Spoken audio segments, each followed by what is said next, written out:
Les années 90 ont connu le développement de la biologie structurale en France.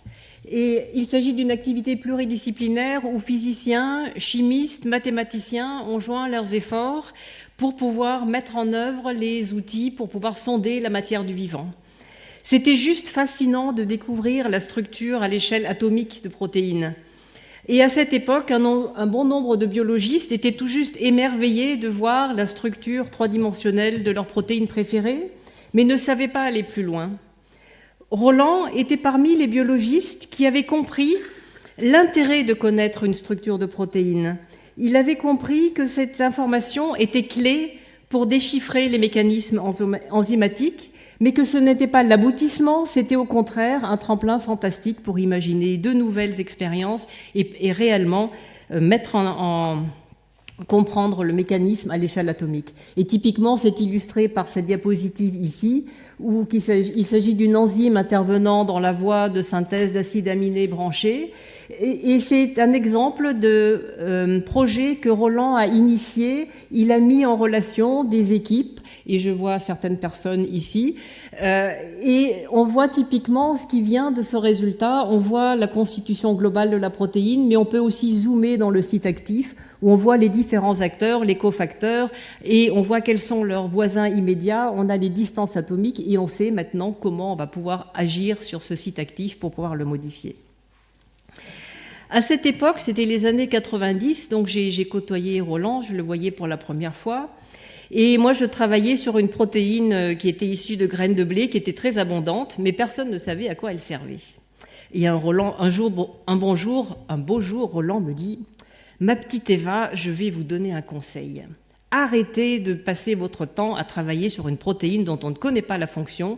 Concentrez-vous sur une protéine connue et là, vraiment, vous allez pouvoir utiliser la structure, à mettre cette structure en lien avec toutes les données biochimiques et fonctionnelles et vraiment comprendre quelque chose. » C'était un conseil très judicieux.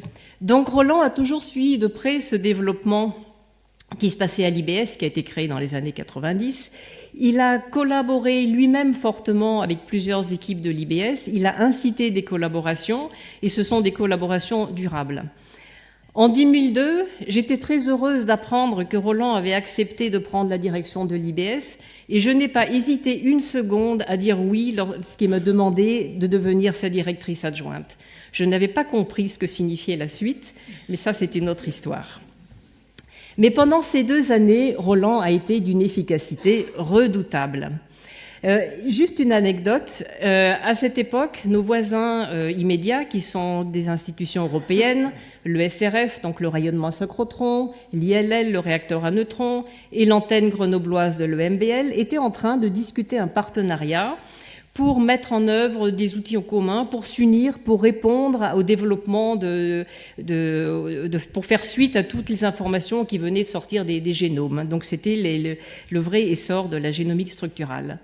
L'IBS était complètement à côté de cette discussion, et grâce à Roland, nous sommes entrés dans ce partenariat. L'efficacité, l'aura scientifique de Roland ont permis à l'IBS de faire partie de ce partenariat qui a été essentiel pour la suite de la biologie structurale en général et de l'IBS en particulier. Donc voilà, ça c'est juste une photo de Roland lorsqu'il était directeur de l'IBS. Et je voudrais terminer en montrant cette photo que j'aime beaucoup. C'est une photo qui a été prise lors de la journée scientifique qui avait été organisée à son honneur lors de son départ à la retraite.